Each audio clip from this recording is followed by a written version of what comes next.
Hello, in this video we're going to use Sage to answer one of the problems from the Counting Rocks textbook, which I don't think is sufficiently covered by the video. And that is to ask the question, how would you find the smallest possible value of n plus k for which n choose k is greater than 100? And I would do this with a few for loops. So if you've done computer science, then you'll be like, for loops, got it, and move on, because the syntax is exactly what you would think. If you haven't, I'll kind of show you what I mean there. So if you're not familiar with a for loop, what it basically means is I'm going to choose some value.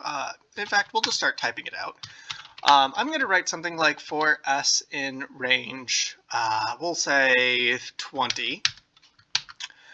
And what this means is that I'm going to do something, and I'm going to do that thing for all values of s between 1 and 20. So remember, range 20 is the set.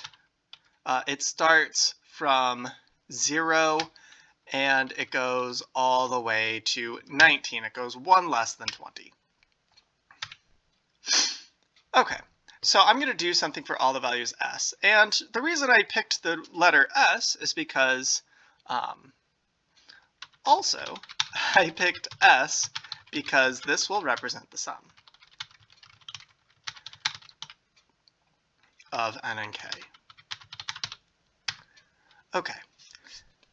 So I'm going to go through all the different sums, and I want to basically see which of these will give me which sums possibly have values n and k which add up to that sum, such that n choose k is greater than 100. So next I'm going to need to loop through all of those possible values of n and k. And what I can do is I can just loop through the n values. So we're going to have for n in range, I want it to be at least, well, I guess it can be 0, but it needs to go to at least the sum value. So I'm going to do s plus 1 because that will actually include the s value in my range. So n ranges from from 0 to the s value. And now I'm going to do something for all the n values in that range for a given sum. And you might think now I need a for loop for k, but the good news is if I know the sum and I know n, I can, k is just s minus n. So I don't need to actually write out k. So what do I actually want to do? What I want to do is I want to print something out, or I want to kind of notify myself if the n choose k is greater than 100. So what I'm going to write is I'm going to write an if statement. And what the if statement is going to do is it's going to say, if the thing that I write is true, then we'll do the next thing in the next line. So if, what do I want? I want the binomial of n choose, well, we said that k is s minus n in this case. If binomial of n comma s minus n, if that's greater than 100, I need to end it with a colon. Then I want to print, well, what do I want to print? I want to print, well, I'd like to know what those n and k values are. So let's print them out. Remember k in this case is s minus n, and I'd like to know what that sum is because I want to know what the smallest possible value of n plus k is. So I'm going to go ahead and print the sum as rel. So I'm going to print out three values, n, s minus n, and s. And let's go ahead and see what that gives me. All right, it gave me a lot of stuff.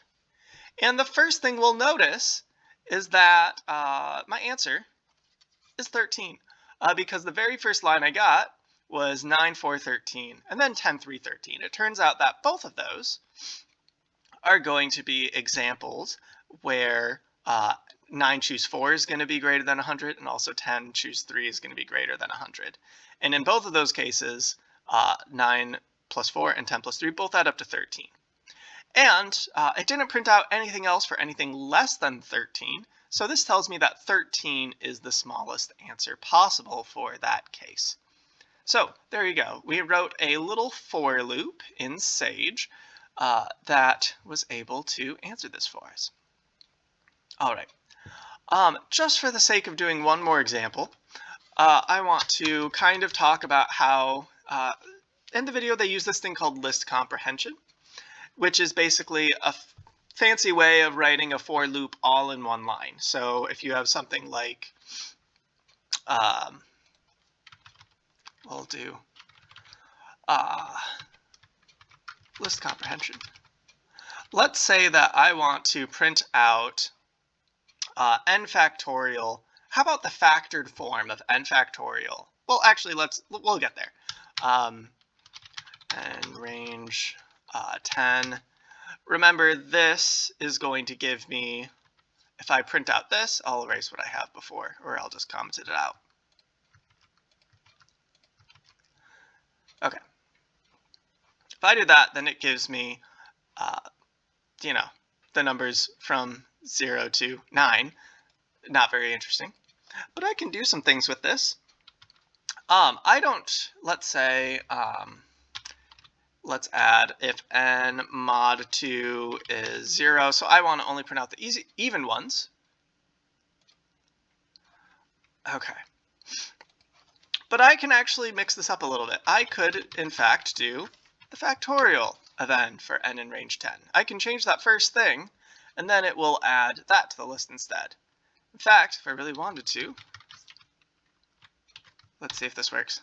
I haven't tried this. There we go.